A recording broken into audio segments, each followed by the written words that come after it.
महोदय, सियासत आवाम पर इस कदर एहसान कर देती है, सियासत आवाम पर इस कदर एहसान कर देती है, पहले आंखें फोड़ देती है फिर चश्मेदान कर देती है, पहले आंखें फोड़ देती है फिर चश्मेदान कर देती है।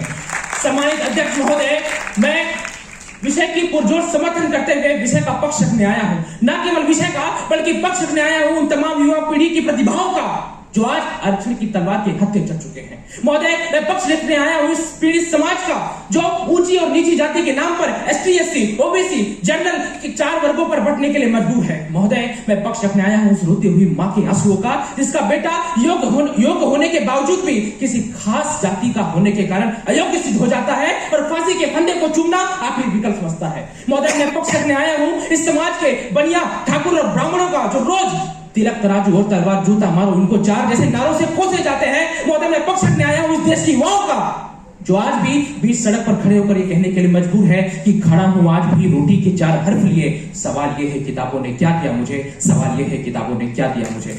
महोदय, बाबा साहब ने एक स्वप्न देखा था, स्वप्न था कि आरक्षण के माध्यम से इस बहुजन समाज की मुख्यधारा में लाने का, इस पीड़ित, शोषित और कुंठित समाज को मुख्यधारा में जोड़कर इस भारत मां के मार्ग को प्रशस्त करने का स्वप्न था। इस भारत को फिर से विश्व गुरु के पद पर आरूढ़ करने का स्वप्न था कि भारत को फिर से सोने की चिड़िया के रूप में नहीं, अभी तो विश्व का निर्माण करने वाला विश्वकर्मा के रूप में स्थापित करें। लेकिन महोदय, अफसोस महोदय, यही आरक्षण लोकतांत्रिक प्रणाली और राजनीतिक कुचक्रों के बीच ऐसा फंस गया कि आज एक ऐसा माया जाल बन गया है कि युवाओं की प्रगति के पथ पर सबसे बड़ा बाधा है। महोदय, हम साक्षी इन 70 सालों के कि इस आरक्षण ने लोगों की, इस देश की युवाओं की प्रगति की बात तो बहुत दूर, इस समाज को टुकड़ों में बांटने का प्रयास किया। महोदय, आज हर गली, हर मोहल्ला विभाजित है। जहां जाटव है, यहाँ पटेल है, ब्राह्मण है, बनिया है, पटेल है, ब्राह्मण है, बनिया है, नाई है, मोची है, कुर्मी है, और इन सब के बीच है इन सभी जातियों के सिर्फ नेताओं का राजनीतिक स्वार्थ, और जो नहीं है वो है इस देश के युवा पीढ़ी की प्रगति की बातें और इस देश के विकास की बातें। और महोदय, सबसे मुख्य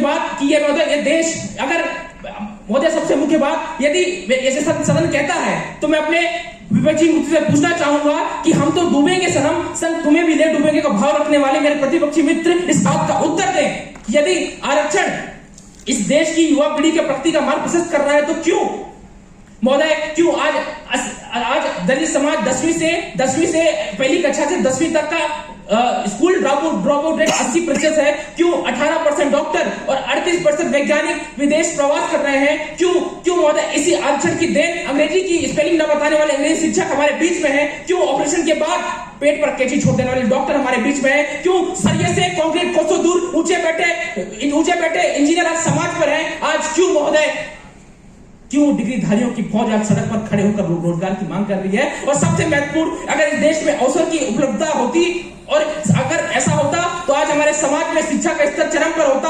और आज सबसे महत्वपूर्ण बात, धर्म पर राजनीति नहीं, अभी तो राजनीति का धर्म होता। और इस सदन पर मैं ये कहने के लिए मजबूर नहीं होता कि बर्बाद गुलिस्ता करने को एक ही उल्लू काफी था, हर शाख पर उल्लू बैठा है, अंजाम गुलिस्ता क्या होगा। महोदय, ये युवाओं का देश है, इस देश की 60% आबादी युवाओं की है, तो क्या इस देश के युवाओं को अपने व्यक्तित्व विकास के अवसर हैं? क्या इस देश के युवाओं के पास इस उन्मुक्त लगान में अपने सपनों को गढ़ने के लिए अवसर है? उत्तर है नहीं। महोदय, उदाहरण के माध्यम से समझाना चाहूंगा कि इसी पंजाब के जुडिशियल सर्विस परीक्षाओं में जहां -7.28% पाकर जगिंदर सिंह अपनी प्रीलिमिनरी परीक्षा पास करता है और जज बनता है, या वही राजस्थान में शिक्षक प्रतियोगिता में -7-8% लाकर भी व्यक्ति शिक्षक बन जाता है। और आलम तो देखिए कि विश्व के प्रतिष्ठित विश्वविद्यालय दिल्ली विश्वविद्यालय में जहां जनरल के लिए कट ऑफ 92% होता है तो वहीं एसटी एससी के लिए मात्र 0। महोदय, हम विचार कर सकते हैं कि ऐसे में कैसे शिक्षक, कैसे डॉक्टर और कैसे न्याय व्यवस्था हम स्थापित करने जा रहे हैं। महोदय, मैं कानून का विद्यार्थी हूं और किसी भी देश का कानून, किसी भी देश का संविधान ये नहीं कहता कि किसी के अवसर के दरवाजे बंद करके किसी दूसरे के अवसर के दरवाजे खोले जाए, किसी के सपनों पर पैर रखकर किसी दूसरे के सपनों को बढ़ाया जाए, किसी की इच्छाओं को प्रदलित करके दूसरे व्यक्ति की इच्छाओं को उन्नति के शिखर तक ले जाया जाए। महोदय, यह बेहद अन्यायपूर्ण होगा। महोदय, यदि हम इस आरक्षण को समाप्त करके इस समाज को समता मूलक स्थापित नहीं बल्कि बाबा साहब भीमराव अम्बेडकर के संविधान की पहली पंक्ति वी द पीपल को ही साक्षी माने और इस दलित समाज को मान इंसान समझे, बहुजन हरिजन नहीं बल्कि इंसान समझा जाए तो दलितों की स्थिति सुधर पाएगी। और फिर से हम भारत को विश्व गुरु नहीं बल्कि विश्व गुरु नहीं अपितु विश्व का निर्माण करने वाला विश्वकर्मा के रूप में स्थापित कर पाएंगे। और हम परम में भवन ने तुम्हें तत्व राष्ट्रम समर्था भवत्व निशाते विश्व के वाक्यों को भी सार्थक करेंगे। जय हिंद, जय भारत।